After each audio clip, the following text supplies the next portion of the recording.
Hey guys, so welcome to Quality Crafts. This is my channel where I throw out a whole bunch of different tutorials and techniques, and I like to fuel the passion to reach out to all of you beginner crafters all the way through all of you guys who are intermediate and advanced and have fun things for you guys to do. Now what I'm doing right now is a collab with Graciellie Design, and she has some fabulous like vintage looking digis and things that she does where she cleans them up and puts them out. And this one is no exception. It's as fabulous as all the other ones. It comes with Magnolia and a bunch of different papers and SVG cuts that match the papers this time. It's only $5.50 for the entire kit, and I'm going to show you a picture of it here right now. So you can see that there's a whole bunch. The stuff in the middle top is the black stuff. Those are the SVG cuts. You can actually cut those out to match the papers. The upper left are all the papers. The bottom left is the Magnolia and all of the sentiments that comes with it, and it's called Magnolia Dreams Collection. I highly suggest you run out and grab this one while it's still on sale. It's just an amazing set.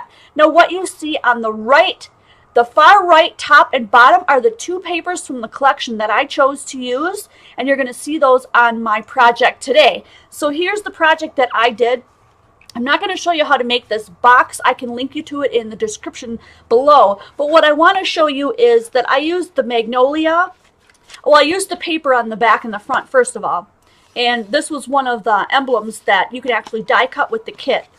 But when I pull this out, this is what I actually created for the tutorial today, is these three paper clip. I just turn on the video and turn off my brain, huh? So they're paper clips, right? And all I did was take a rounded piece and put a little bit of hot glue in between and hot glued them right onto the paper clips so that they can be put on any type of project. And so I did them in 3 different colors. Here are all the markers that I used. So in case you guys, some of you guys are really big into markers, let me just bring you in a little bit here. So for the purple one right here on the left, I used my Spectrum Noirs because my Ohuhus just don't have the type of purples I was looking for. So the LVs, LV 1, 2, and 3. The teal one in the middle, I used a bunch of Ohuhu markers.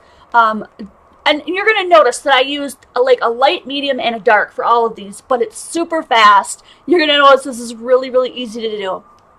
Let me switch these around so you can see them.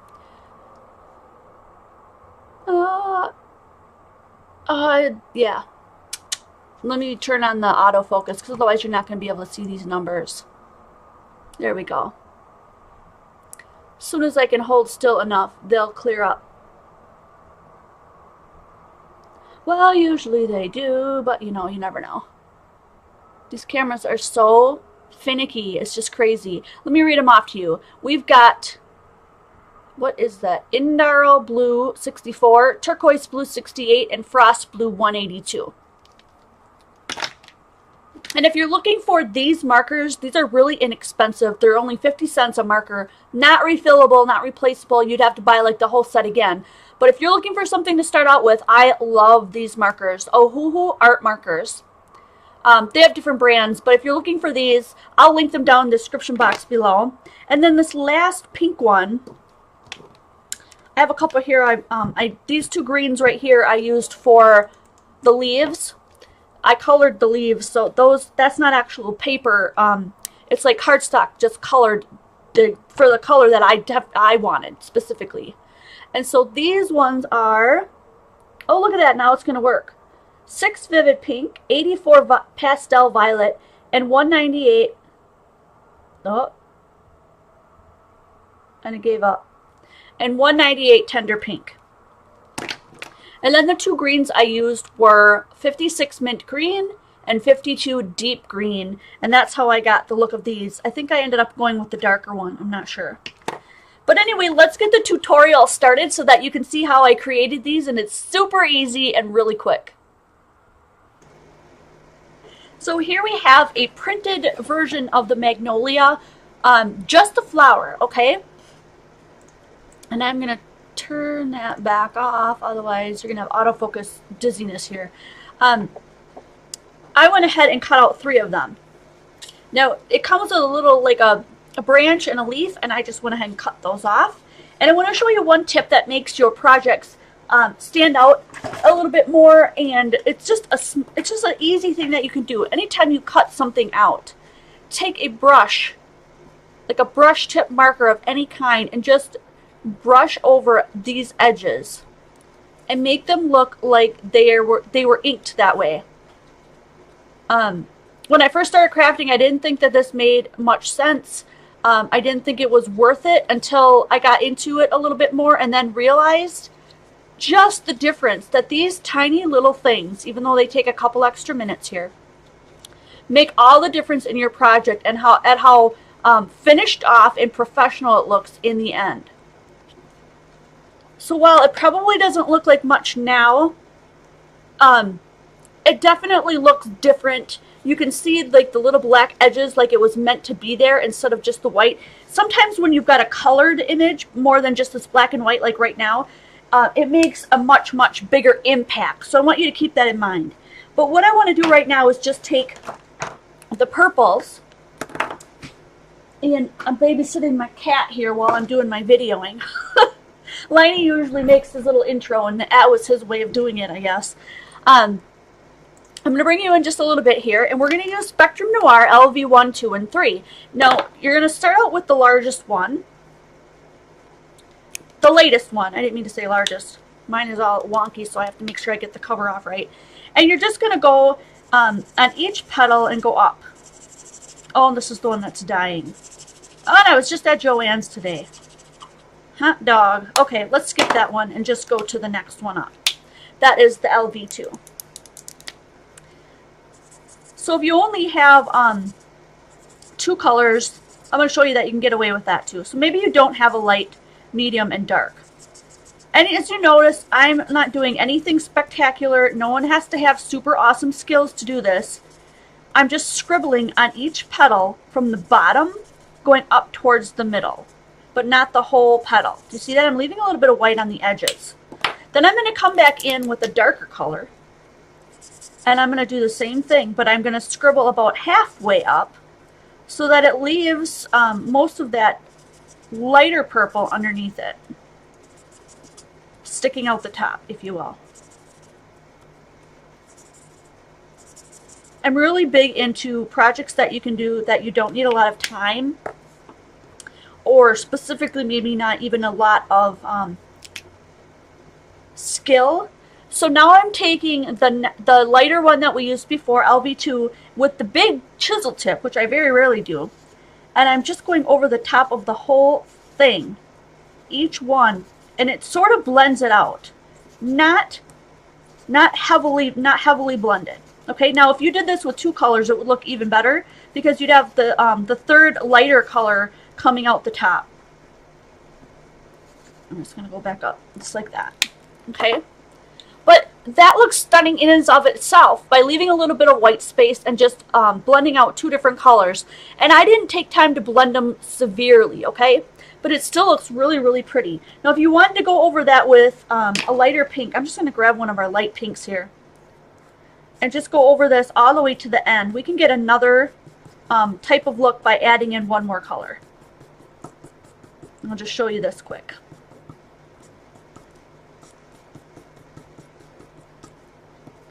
So now we've got an even different looking flower by blending it all out with a light pink over the top of the whole thing. And it changes the look of it. Okay, now you'll notice that I did a little yellow in the middle of my flower. You can choose to use whatever you want for yours. There we go. So I've got a pack of gemstones here, and you probably have a lot of this kind of stuff sitting around in your stash too. So these are big round ones, and these would be perfect. So I'm going to put one of those right in the middle of it. How cool is that? So then the leaves that I did was a totally different dye. So if you want to add leaves to yours, you can go ahead and go into your stash, pull out your leaves, do all that kind of stuff. If you don't have a dye, or you just really want to make some leaves and you're like, I don't have stuff to do that, Jen, go ahead and just take a piece of your cardstock. I use 110-pound neenah cardstock. I was going to say something else about that. So I hear a lot of people online saying they use Neenah White Solar White, and I haven't been able to find that Solar White in any kind of a price range that I'd be willing to pay. It just seems like now that this is getting really popular that they're just charging more and more for this stuff. But this is a really simple way to do this. So I use neenah 110 pound white cardstock, and it typically comes in like a number 92 or a number 94 brightness. So like the higher the number, the brighter white you get. So this is an easy way to do a leaf anyhow. Just go ahead and cut out a leaf shape. Color it green with your markers, because that way you get whatever color green you want. You don't have to worry about what kind of paper you have.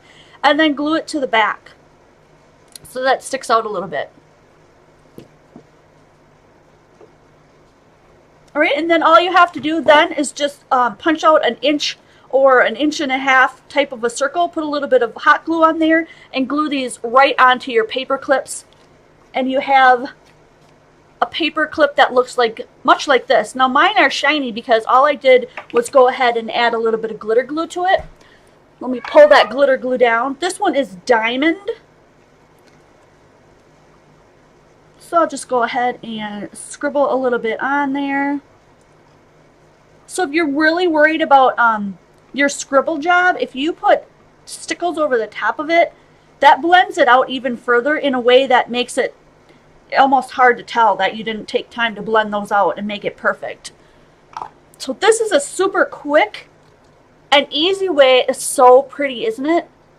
This is a really super quick and easy project that you can do. All you have to do is print them out, fussy cut them, color them in with your markers, and then hot glue them onto a paper clip, and you're already set with a cute little something, a little ensemble that you can give somebody for maybe a back to school even, since we're in that season right now. But I do hope that you'll go and check out Graciellie Design. Gracie Chavez is the owner of that one, and super, super, I was going to say cute. No, they're not cute. They're beautiful. They're vintage. They're really, really stunning sets that you can get for a super reasonable price. Go check her out. I can't wait to see you guys next video.